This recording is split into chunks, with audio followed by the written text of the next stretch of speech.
El día de hoy vamos a hablar acerca de algo muy interesante, mioma uterino. Estos que generan sangrados, dolores pélvicos, incluso hasta anemia. Estos síntomas afectan la calidad de vida de las pacientes y, sobre todo, hoy en día podemos erradicarlos, eliminarlos a través de una cirugía que no sea mayor. El día de hoy nos acompaña el doctor Bismar Celedón, quien es médico, radiólogo intervencionista, quien nos dará otra opción hacia las mujeres que quieren preservar su útero, aquellas pacientes que quieren tener hijos aunque tengan miomas, y una intervención que no sea quirúrgica. Hola doctor, gusto tenerlo aquí. Hola doctora, muchas gracias por la invitación. Doctor, antes de entrar de lleno con el tema, ¿qué son los miomas y cómo se tratan o cómo se diagnostican también? Bien, los miomas son tumores benignos que aparecen en el útero, son los tumores más frecuentes en la población femenina.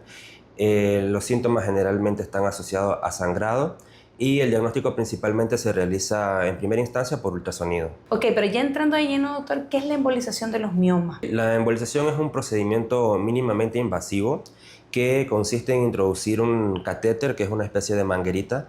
Ese catéter nos permite a nosotros navegar por las arterias del cuerpo. Llegamos hasta las arterias que nutren a los miomas y posteriormente inyectamos un medicamento que es una especie de arenilla, o que lo que permite es obstruir o tapar los vasos sanguíneos que están nutriendo a los miomas. Es un procedimiento que como tal no es una cirugía mayor, no es una cirugía abierta, sino que se hace a través de una pequeña punción en la piel. Ahora bien, doctor, ¿qué pacientes son candidatas para este tipo de procedimientos? La paciente ideal es sobre todo aquella paciente que tenga sintomatología. Predominantemente los miomas producen síntomas hemorrágicos, es decir, sangrados menstruales intensos, ya sea en la duración o en la cantidad de sangrado. Este sangrado generalmente cuando es muy fuerte puede incluso llegar a limitar la calidad de vida de la paciente. En el aspecto del punto de vista de la vida de la mujer moderna, pues hay limitantes desde el punto de vista social, psicológico, también laboral. Entonces la paciente ideal es aquella paciente que tiene una sintomatología principalmente sangrado intenso, que no desea realizarse un procedimiento quirúrgico, que desea preservar su útero y realmente como tal la edad no es tanto una limitante, sino más que todo depende más bien de la sintomatología que tenga la paciente. Nos ha explicado acerca de la embolización, que entrar a través de un catéter, llegar hacia la arteria que nutre, que está alimentando el mioma como tal, pero ¿este realmente elimina o reduce el mioma y por qué es importante si lo elimina o si lo reduce? Esa es una buena pregunta. Realmente el objetivo principal de la embolización es detener la sintomatología. Sobre todo tiene una muy alta efectividad y un muy buen control de síntomas en pacientes que tienen sangrado intenso. El procedimiento como tal no hace que el mioma desaparezca en un 100%, sino que lo que permite es una reducción del tamaño de los miomas.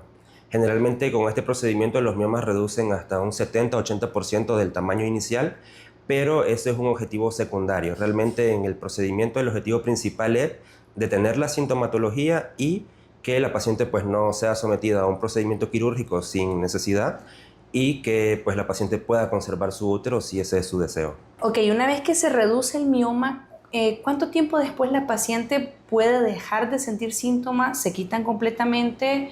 ¿O cuánto es la efectividad de este tipo de procedimiento? En cuanto al sangrado, por ejemplo, si la paciente tiene sangrado activo al momento del procedimiento, ese es el síntoma que más rápido desaparece. Aproximadamente en unas 24-48 horas ya la paciente deja de sangrar si tiene sangrado activo en ese momento. Las otras sintomatologías que pueden estar presentes, como por ejemplo sensación de opresión, dolor pélvico, irregularidades menstruales, la mejoría se hace evidente después del primer mes. La reducción del tamaño de los miomas, pues generalmente nosotros vamos haciendo revisiones subsecuentes, vamos haciéndolas de forma seriada, de tal forma que la reducción de los miomas nosotros la empezamos a notar principalmente a los 3-6 meses y sobre todo pues la reducción máxima se alcanza a los 12 meses. Bueno, yo he escuchado sobre la embolización de los miomas, gracias a usted, en las ponencias a través de los congresos, y realmente me pareció significativo hablar de este tema con nuestros pacientes.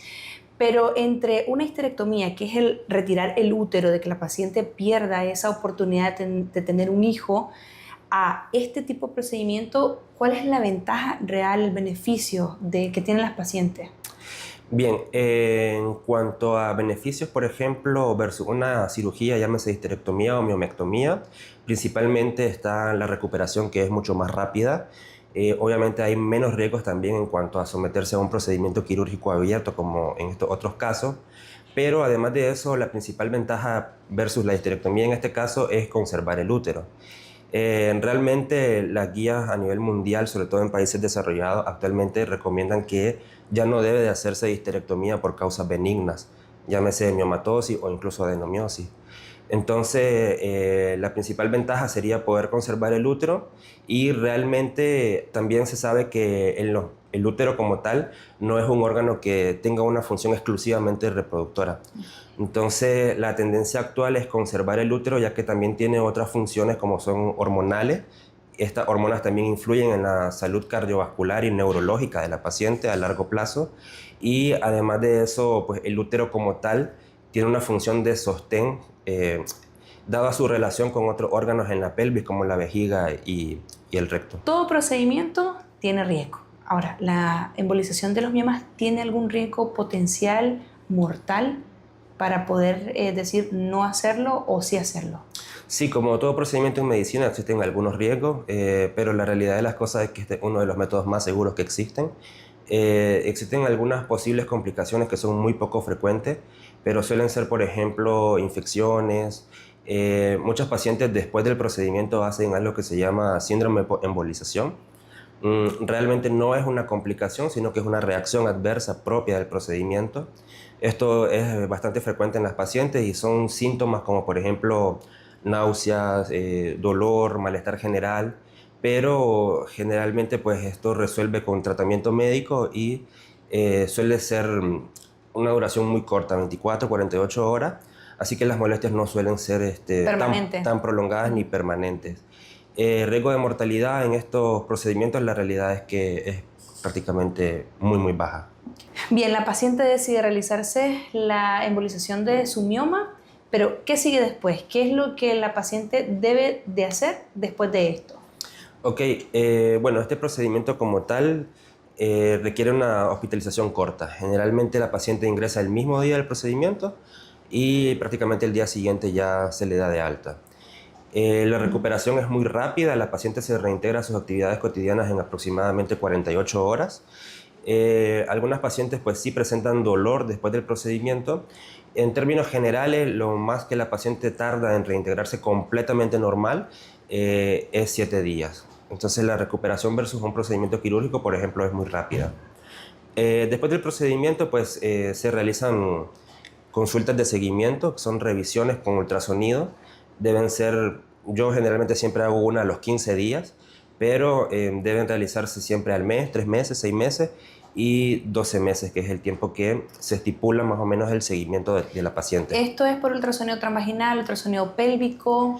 Depende mucho de la localización de los miomas y de la visibilidad que tengan los miomas. Okay. Se realiza siempre por protocolo pues el ultrasonido pélvico, vía suprapúbica, pero también podemos complementar con un ultrasonido transvaginal. De hecho, que también sería ideal poder contar con todas las pacientes una resonancia de pelvis antes y por lo menos a los 6 o 12 meses del procedimiento, pero bueno, eso en nuestro medio es un poco más limitado a poder accederlo. Yo sé que esto es nuevo, esto, bueno, aquí en nuestro país es algo que se está impulsando, qué gusto que usted sea uno de los impulsadores de este tipo de procedimientos, pero siempre queda la duda, siempre está el temor. ¿Qué le diría usted a una paciente que tiene miedo a hacerse una embolización de sus miomas? Bien, yo creo que el principal mensaje acá para todas las pacientes es que existen más opciones. Realmente la gran mayoría de pacientes creen que la única opción de tratamiento para los miomas es la cirugía y realmente no lo es.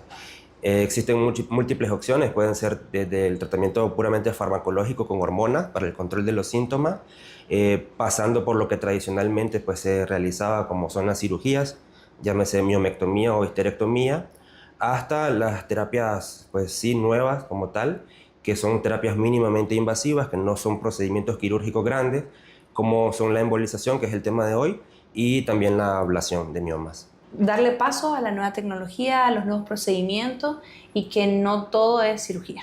Y sobre todo estimular el conocimiento y la divulgación, tanto en la comunidad médica como en los pacientes. Muchísimas gracias, doctor, por este tema tan importante, este tema tan novedoso. La verdad que me encanta ser parte de esto, de poder divulgarlo y que otros pacientes puedan conocer otras opciones que tienen. Si ustedes pacientes tienen miomas, tienen ese miedo de perder su útero, tienen sangrados, tienen dolor pélvico, no lo normalicen. Realmente hay opciones. Hay que buscar, hay que indagar y para eso estamos nosotros, para poder llevar este tipo de información a pacientes que lo necesiten. Gracias por visitarnos, doctor. Gracias por esta plática. Esperamos tenerlo nuevamente con otros temas. Gracias, doctora. Mucho gusto.